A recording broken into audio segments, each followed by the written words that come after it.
Ok, muy buenos días, amados hermanos. Dios les bendiga enormemente en esta preciosa mañana. Como ustedes saben, vamos a continuar con nuestro estudio sobre la armadura de Dios.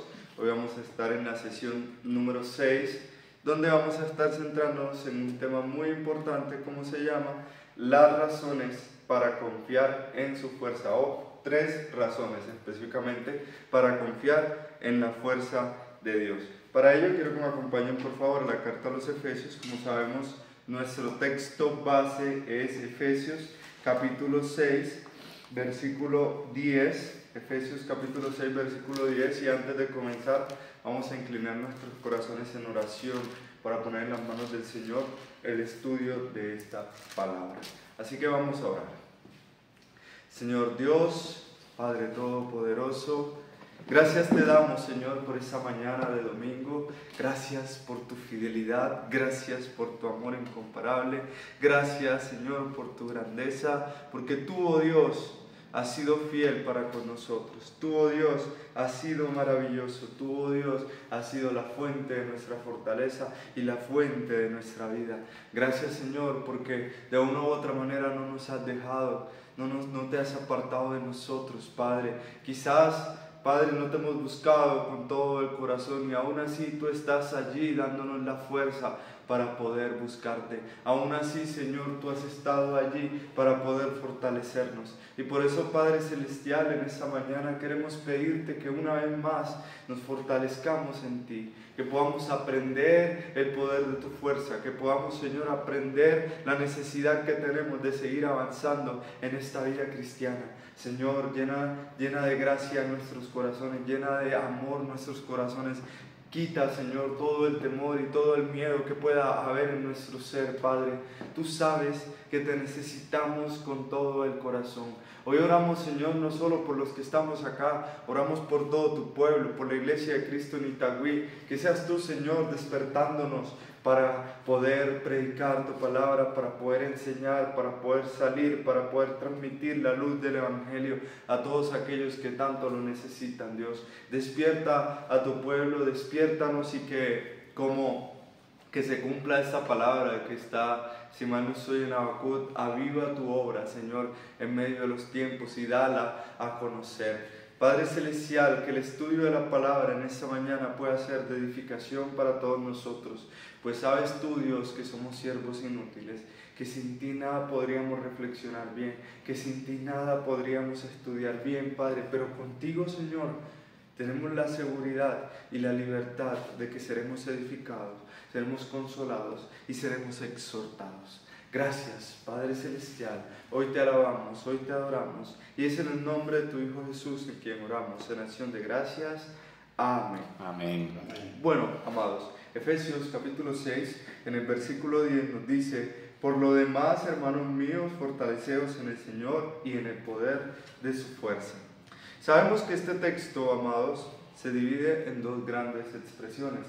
Fortaleceos en el Señor, lo cual pues hace referencia a la necesidad que el creyente tiene de entender que él, las victorias que va a obtener en las batallas de esta vida, solamente las va a hacer si él confía en el único Dios verdadero, si él se fortalece en el Señor.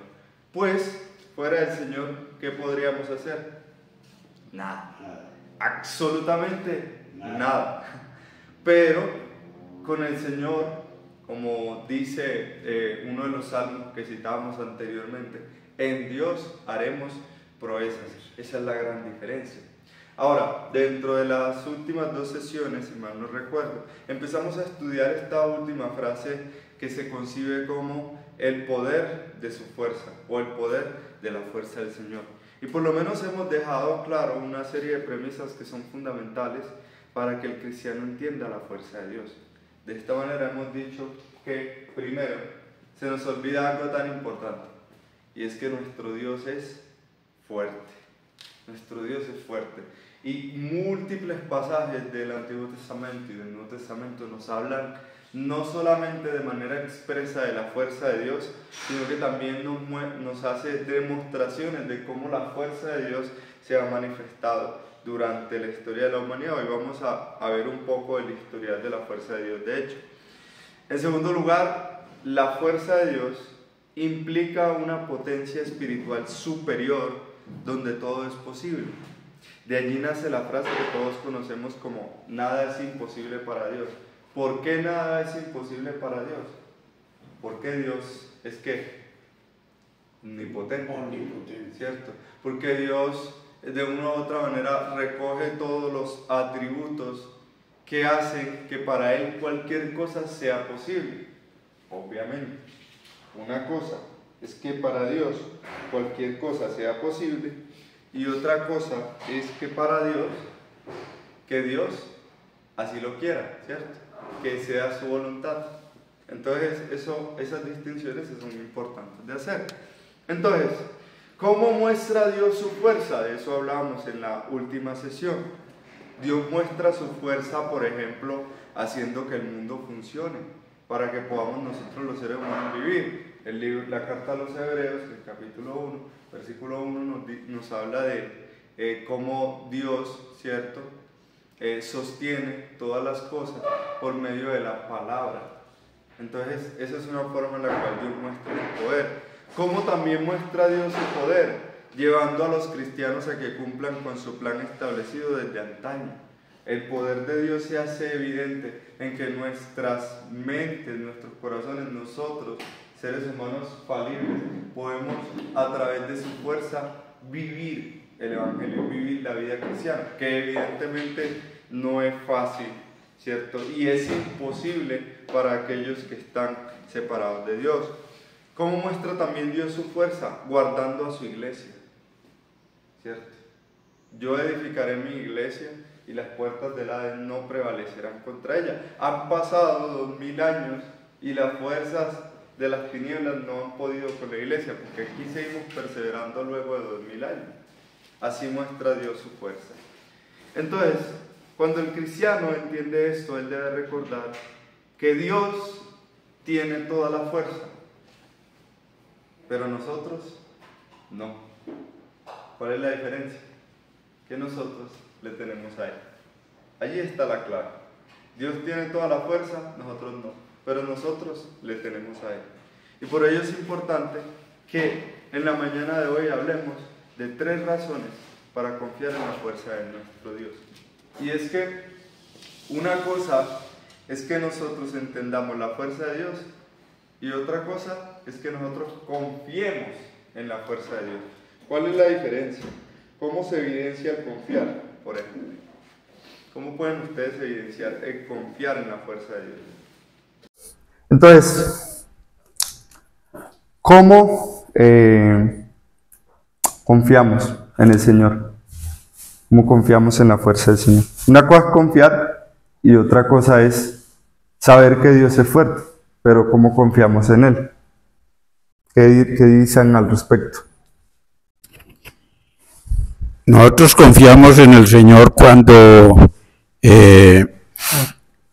estamos pasando por, nos llega una dificultad, nos llega algo que no tenemos cómo superar o cambiar esa situación, ¿sí? Entonces, Él nos dice que en los momentos más difíciles que tengamos, que clamemos a Él y Él nos responderá. Entonces nosotros no nos queda sino creer en esas promesas que Él nos da y lanzar ese grito de auxilio. ¿Sí? Ok, está bien. Yo creo que al uno orar, ¿cierto? Y hablar con el Señor, uno puede dejar todas sus cargas en Él y decir: Dios, tú eres el que tienes el control, tú eres el fuerte, en ti confío. Y no solamente es decirlo, sino también hacerlo. Es decir, no te vuelvas loco tomando decisiones, o no te vuelvas loco haciendo las cosas por tu propia cuenta, sino simplemente haz lo que Dios te manda y ya. Y eso depende mucho de las situaciones en las cuales nosotros nos dejamos confiar en Dios. Un ejemplo sencillo es oye, no hay comida. Bueno, listo. Yo solamente voy a ir a trabajar para poder conseguir el dinero para dar comida. Dios es el que me va a dar el trabajo. Y si, ¿qué pasa? Dos situaciones. Yo puedo o prestar dinero, no, yo presto dinero y ya busco la comida. O simplemente ir a trabajar y Dios se va a dar el trabajo. Si nosotros nos hacemos confiar en Dios, Dios no nos va a dejar morir de hambre. Uno busca el trabajo, tiene el dinero y Él te va a dar la comida. Ya, así de sencillo. Ahí, por ejemplo, se puede evidenciar cómo uno confía en las fuerzas del Señor Dios. Así es. De hecho, tocaron dos puntos que vamos a estar tocando, ¿cierto? Y es algo que se llama el dilema presente, que era lo que Oscar planteaba, el tema de las pruebas. Y el otro punto muy importante que tocaba Ezequiel es actuar de la forma en que yo actúo. Eso habla de si confío o no confío en Dios. La forma en cómo actuamos, o las situaciones en las que incurrimos, o las conductas más bien que adoptamos cuando tenemos una circunstancia, habla de si yo confío o no confío en Dios. Ahora, ¿qué razones existen para yo confiar en la fuerza de Dios? La primera de ellas es su historial. El historial de Dios es un registro vivo de su poder demostrado a través de las edades. Podemos confiar en Él porque Dios ha probado una y otra vez que su fuerza no tiene límites. ¿Cuántas veces ha mostrado Dios el poder de su fuerza?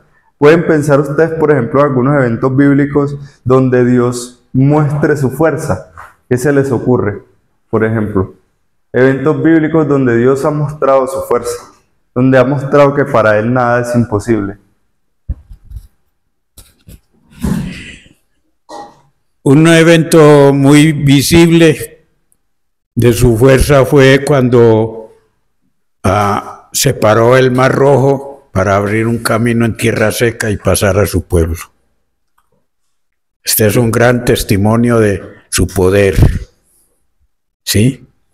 Y esto nos debe de impulsar a seguir creyendo y cada día más y más confiar en Él, depositarnos totalmente en Él, porque Él nos dice en su palabra, hay un versículo donde dice que el que me tiene a mí de nada carecerá. ¿Ok? La columna de fuego. Con el micrófono, porfa. La columna de fuego, la nube. Otra vez, para que escuchen. La nube de fuego. Ok. Yo digo que cuando Jefté tenía que ir a luchar contra los galaderitas, sí. Dios le dijo, bueno, ¿cuántos hombres tienes? Tienes 1000, ¿cierto? Bueno, creo que es así. Tienes 1000, ¿cierto? Bueno, no voy a necesitar esos 1000. Los que tomen agua de tal forma. Gedeón es la cosa. Empezó con 30,000. Empezó con 30,000. Y ya después fue rebajando el número de que los que tomen agua de tal forma. Entonces le dijo, así. primero para irte ayudando con eso, Sí. les dijo, los que tengan miedo, Los que tengan. que vayan. Que se vayan. Y fue rebajando el número. Quedaron 10,000. 10,000. Entonces ahí sí él puso una prueba, que fue esa la que estás diciendo. La del agua, sí. La del agua. Se rebajó, creo que a 300, ¿no? Ah, exactamente. Es decir, era los que, si mal no estoy, era como que los que se arrodillen y beban el agua, entonces los va a dividir entre los que se arrodillan y los que toman el agua como así. Creo que era como así, como... Esos eran los activos. Exactamente. Exacto. Sí. O sea que de 10,000 habían solo 300 que sí estaban... Está en la jugada, eso. Y ya después, con esos 300 vencieron a no sé cuántos hombres más. Demasiado. Y o sea, tú le puedes... es más, creo que ni ellos hicieron nada, porque fue que Dios les indujo un sueño y ellos... Hubo una confusión en el campamento. Ajá, una confusión en el campamento.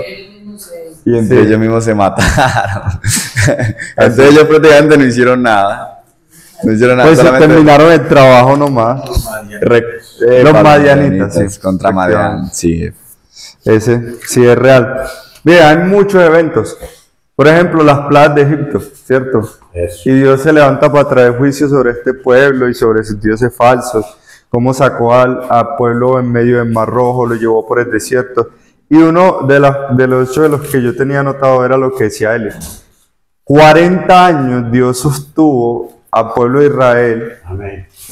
en tierra árida, o sea, en el desierto no hay nada. Nada para comer. Y, por ejemplo, la columna de fuego en la noche y la nube de día es algo súper importante, pues saben que en el desierto las temperaturas son altas en el día y en la noche son heladas. Bueno, también el maná. El maná también fue algo extraordinario. El maná, durante 40 años Dios estuvo allí alimentándolo. O sea, Dios ha mostrado su fuerza. Y si ustedes miran el Antiguo Testamento y miran el Nuevo, no solamente el Antiguo, se encuentran que Dios introduce al pueblo de Israel en la tierra de Canaán. Muchas veces los libró de sus enemigos, aunque estos eran más grandes en número. Muchas veces simplemente Dios hizo todo el trabajo. Por ejemplo, uno de los que me parece cómo Dios muestra su fuerza es en tiempos de sequías, porque el ejército o el imperio asirio estaba arrasando con todo el mundo. ¿Y qué hizo Ezequías cuando llegó la amenaza? Cogió como un rey piadoso, él llegó y puso las cartas y dijo: Señor, pan, aquí están blasfemando en contra tuya. ¿Y qué hizo? Dios mismo intervino. Ni siquiera hubo ejército que llegara del pueblo de Israel, sino que Dios acabó con los 185,000 asirios, si mal no estoy, que estaban en el campamento, en el asedio en contra del pueblo de Israel. Hermano, Dios entra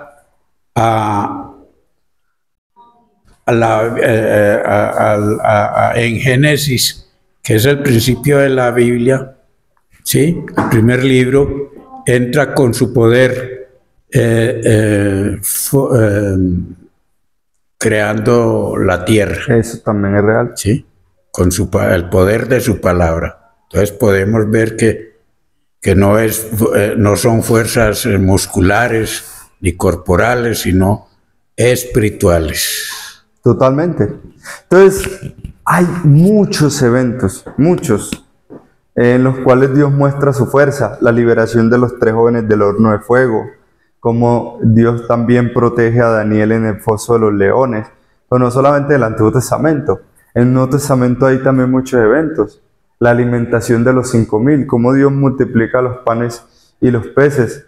También cómo resucita a Cristo, la resurrección es un evento al cual, digamos, a veces no le damos tanta importancia porque siempre recordamos la muerte, sepultura y resurrección de Cristo. Pero cuando nosotros pensamos en cómo Dios interviene en el ciclo natural de la vida humana, porque el ciclo natural de la vida humana es que muerte y enterrado, pero Dios interviene y levanta entre los muertos a Cristo.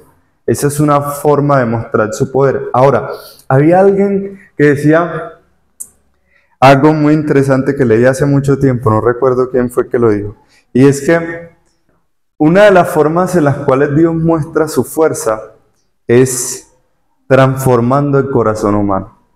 Y esta persona decía: es más fácil mover una montaña que cambiar el corazón humano, en realidad. Así es. Y es real, ¿cierto? Porque el corazón humano apartado de Dios es un corazón obstinado, es un corazón de piedra. Y una de las formas en las cuales Dios mostró su fuerza es en la conversión de Saulo. Porque Saulo era todo lo que era imposible, por así decirlo. Es decir, era un fariseo de fariseos, era un hebreo, perseguía a la iglesia. O sea, Saulo era la manifestación de que Dios puede convertir hasta el pecador más imposible de convertir. Entonces, Dios tiene toda la fuerza y la primera razón para confiar en la fuerza de Dios es su historial. Por ejemplo, en Números, capítulo 11, versículo 21, Moisés, ¿cierto?, cuestiona a Dios. Y es muy interesante entender ese cuestionamiento y la respuesta de Dios, porque nos va a dar a nosotros una pauta para entender realmente el poder de Dios. Por ejemplo, en Números capítulo 11, el pueblo de Israel se quejó porque quería carne, porque estaban cansados de comer el maná, ¿cierto? Y ellos estaban y recordando lo que comían en Egipto. Y en el verso 21, ¿cierto? Encontramos que Dios les dice a ellos, sí, antes, por lo menos en el versículo 18, Dios les dice, van a comer carne y no comerán un día, ni 2 días, ni 5 días, ni 10 días, ni 20 días, sino hasta un mes entero. Y lo dice, hasta que os salga por las narices y la aborrezcáis, por cuanto menospreciasteis a Jehová que está en medio de vosotros, y lloraste delante de él diciendo, ¿para qué salimos acá a Egipto? Entonces, Dios le dice al pueblo, van a comer carne, y no vamos a introducirnos en lo que estaba pasando, porque evidentemente ahí había una falta por parte del pueblo. Pero Moisés dice lo siguiente en el verso 21. Entonces dijo Moisés, 600,000 de a pie es el pueblo en medio del cual yo estoy. Y tú dices, les daré carne y comerán un mes entero. O sea, ojo, Moisés es un hombre de Dios, pero él está pensando como un ser humano normal. Es decir, estamos en un desierto, ¿de dónde vas a sacar toda la carne? O sea, ¿de dónde van a salir las vacas y todo esto? Porque mira lo que dice el verso 22. Se degollarán para ellos ovejas y bueyes que les basten, o se juntarán para ellos todos los peces del mar para que tengan abasto. Miren que es una pregunta que Moisés hace, porque claro, evidentemente como ser humano él va a decir, ¿dónde están los bueyes? ¿Dónde están las ovejas? ¿Dónde están los peces si estamos en medio de un desierto, por Dios? ¿Cómo lo vas a hacer? Entonces, mire la respuesta de Dios, y esto es lo que siempre deberíamos respondernos a nosotros mismos. Ciertamente, nosotros pensamos como Moisés, es decir, cuando viene una situación, ¿qué pensamos nosotros? ¿Qué va a hacer Dios? Si yo no veo nada humanamente posible para eso, ¿qué va a hacer Dios? Y miren la respuesta de Dios.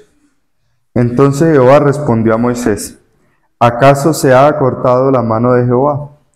Ahora verás si se cumple mi palabra o no. Y Dios terminó alimentándolo. De la forma en la cual ellos no esperaban, de la forma en la cual ellos no sabían. Pero que ibas a esperar uno en un desierto donde no hay sino reptiles nomás, aves no hay. No hay nada. Nada. ¿Sí o no? ¿Me entiendes? Pero Dios es capaz de hacerlo, en realidad. Porque su fuerza no tiene límite alguno. Nosotros tenemos que cambiar el chip Sí, ahí. ¿Por qué, hermano? Porque nosotros, nuestra vista es muy corta. Y entonces decimos, y entonces ¿qué vamos? ¿De dónde? ¿O cómo? No, nosotros, y para la honra y gloria de Dios, en mí siempre digo yo, el Señor proveerá. Tú tienes muchos caminos, muchos argumentos para solucionarme mi problema. miren, yo esta semana, hay algo que hay que hablarlo, ¿cierto? Y esta semana yo hablaba con David y decía, la verdad, cuando una persona confía en el poder de Dios, puede pasar cualquier cosa. Pues pueden pasar cosas maravillosas. Y lo hablábamos porque hablábamos del caso de nuestro hermano Jorge e Isabel. Ahora creo que lo podemos hablar abiertamente porque pues ya pasó lo que pasó, ¿cierto? Pero en el corazón de Isabel, ella, no más, no quiero más, y esto nunca más va a hacer nada. Y es más, y estamos en una situación difícil, porque ella decía, y necesito que vayamos a la iglesia y se diga que ya, no más, y que esto acabó, y se públicamente, y un domingo, y nosotros, ay, Dios, ¿qué vamos a hacer? Ayúdanos. Pero por su parte, el hermano Jorge decía, no me metan, que Dios va a hacer una obra, que yo estoy pidiéndole a Dios que renueve mi matrimonio, que lo restaure, que yo le estoy pidiendo a Dios, y lo decía con confianza. Y la verdad, nosotros los predicadores, yo le decía a esta hermana, no, brother, nosotros decíamos, no, ahí no hay nada, literalmente, en serio. Y ver lo que Dios hizo, o sea, es Para mí eso es una manifestación del poder de Dios, porque ahora ese matrimonio está restaurado. Sí, es que para la iglesia, para nosotros es una... Brother, el micrófono, por favor. Sí. Para nosotros, para la iglesia, sí, que somos testigos de esa obra que Dios hizo en el matrimonio de nuestro hermano Jorge y nuestra hermana Isabel. Es que Dios existe, es que Dios, para Él no hay nada imposible, ¿sí? Y esto nos tiene que llevar a seguir creciendo en la fe, no desmayar en los momentos difíciles, porque cuando nosotros tenemos una fe tibia, una fe pequeña, ya comenzamos a buscar en nosotros mismos o en el hombre o en el mundo las soluciones.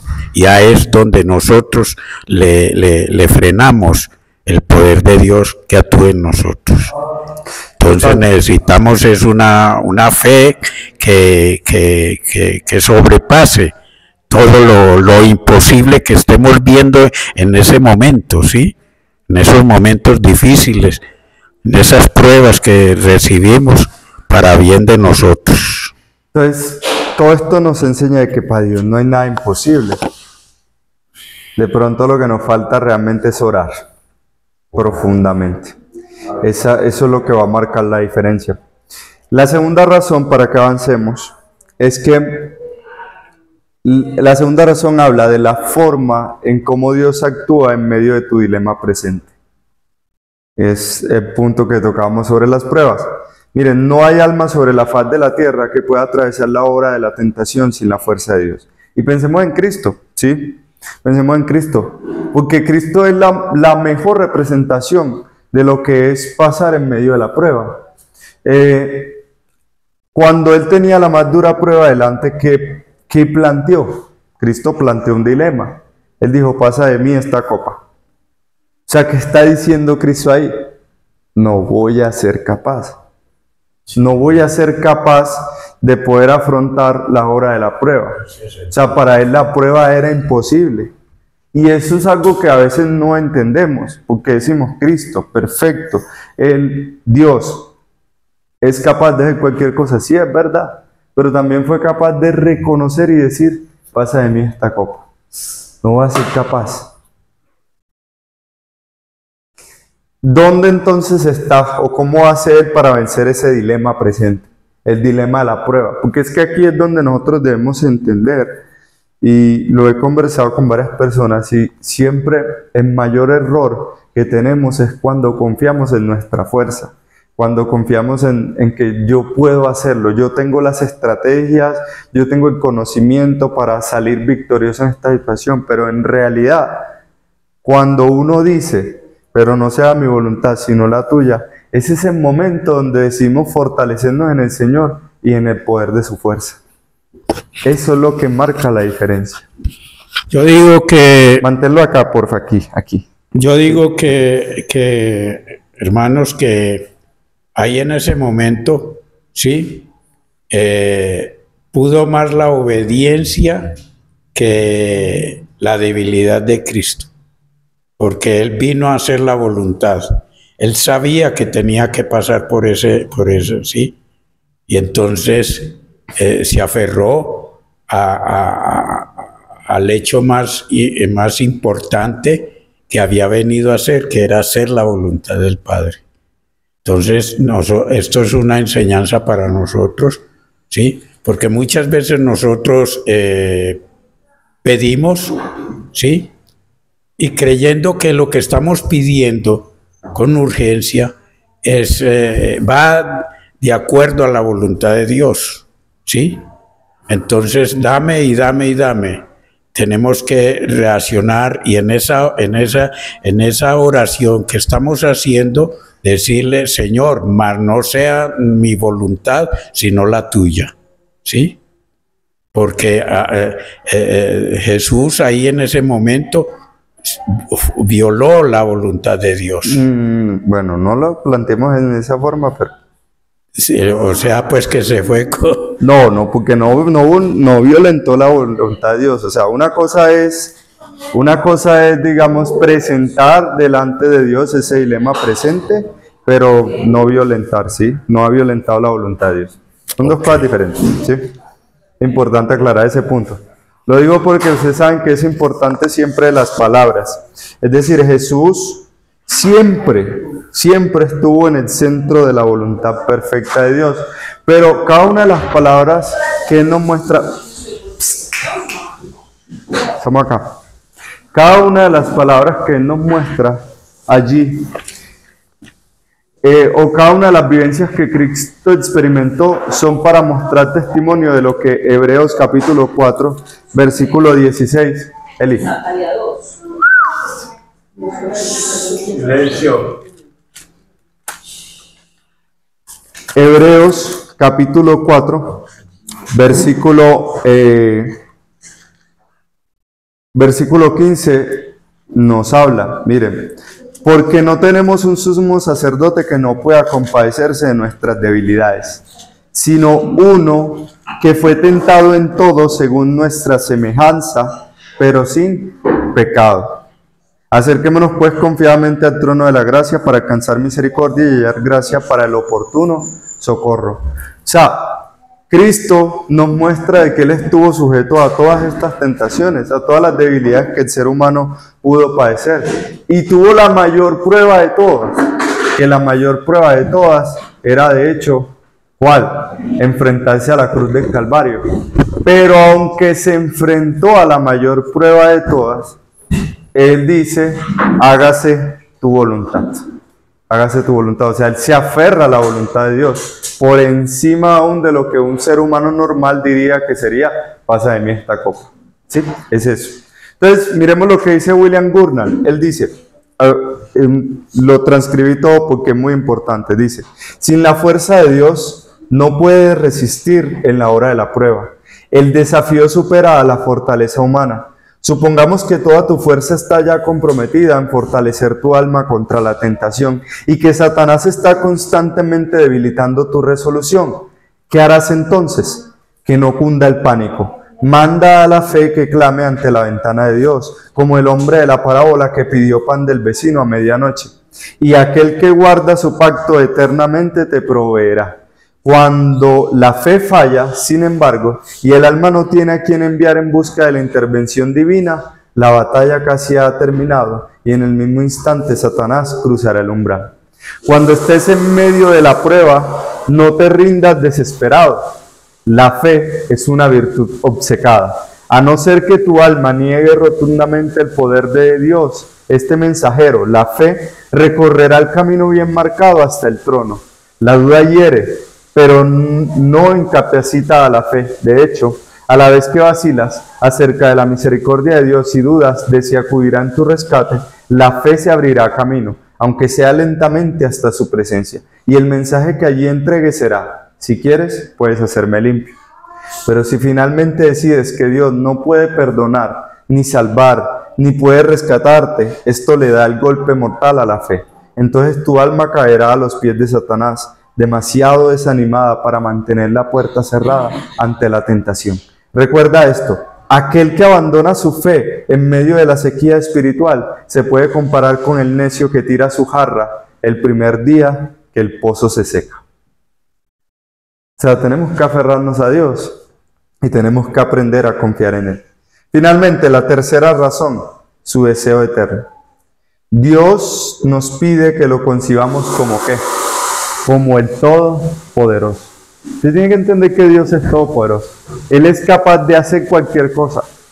Y la voluntad de Dios es que confiemos en Él eternamente. Y aquí nuevamente quiero citar a Gurnall porque él nos va a decir, Dios anhela que sus hijos crean su palabra y no discutan su poder.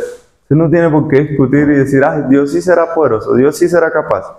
No, Dios es poderoso, Dios es capaz.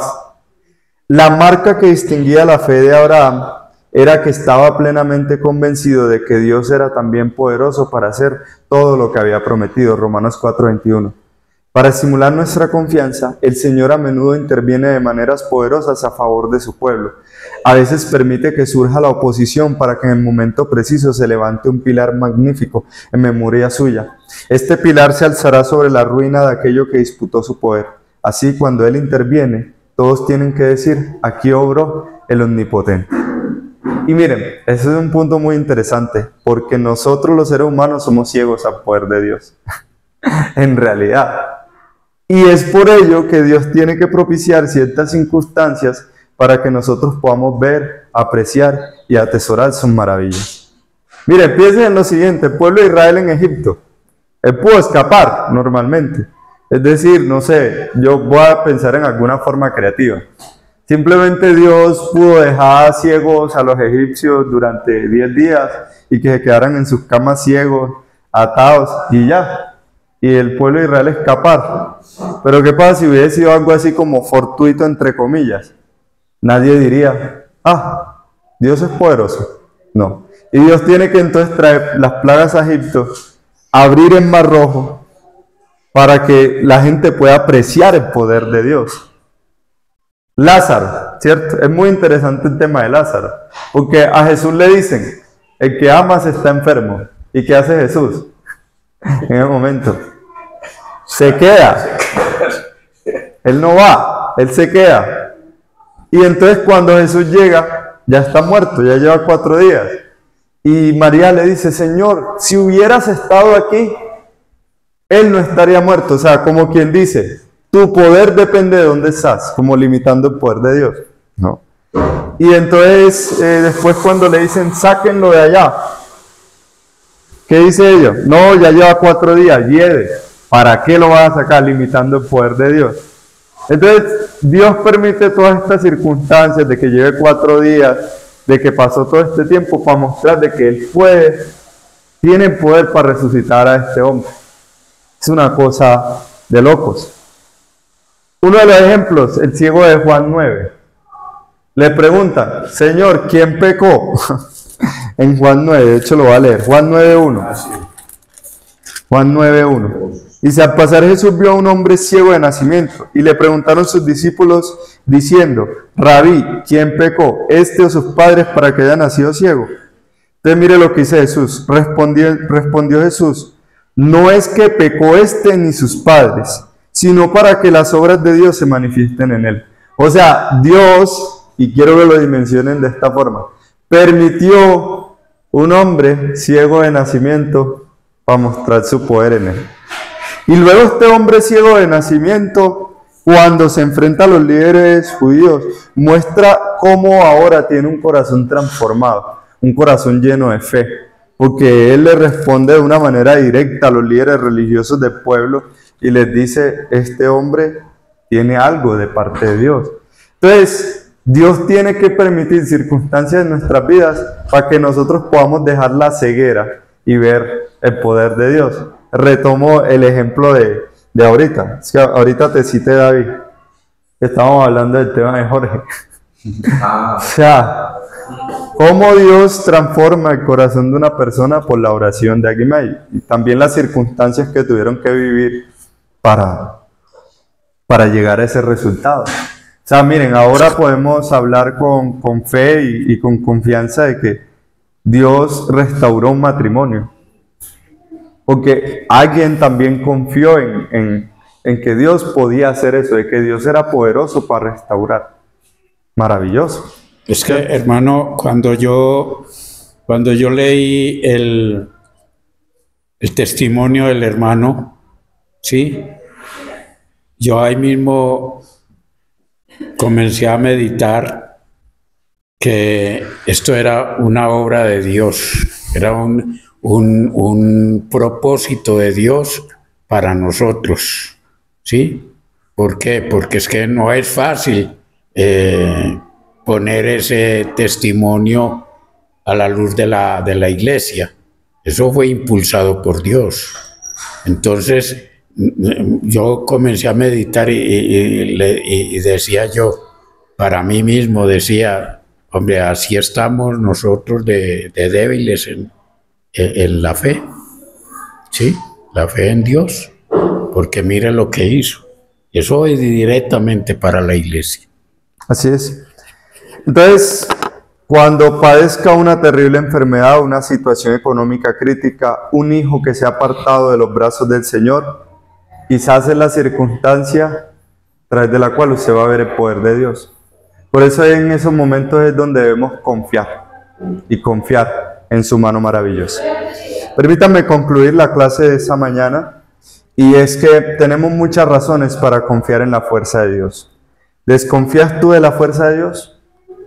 Puede que la duda entre en el corazón del creyente, pero cuando meditamos en las proezas de Dios, en su historial, en su deseo eterno, en la forma en cómo Él interviene en las pruebas del creyente, tendremos razones más que suficientes para confiar y fortalecernos en el poder de su fuerza. Por tanto, hermanos, confiemos plenamente en el Señor y no permitamos que la duda opaque nuestra fe, sino que meditemos, esta parte es muy importante, meditemos diariamente en su poder y su fidelidad, y de esta forma vamos a fortalecer nuestra confianza en su fuerza eterna. Vamos a orar. Dios, gracias por lo que nos has enseñado en esta mañana.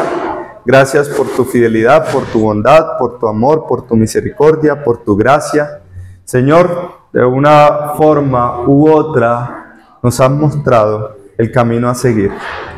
Padre, que sigamos fieles a ti, que sigamos fieles a tu presencia, que sigamos fieles a tu amor, que sigamos fieles a tu misericordia.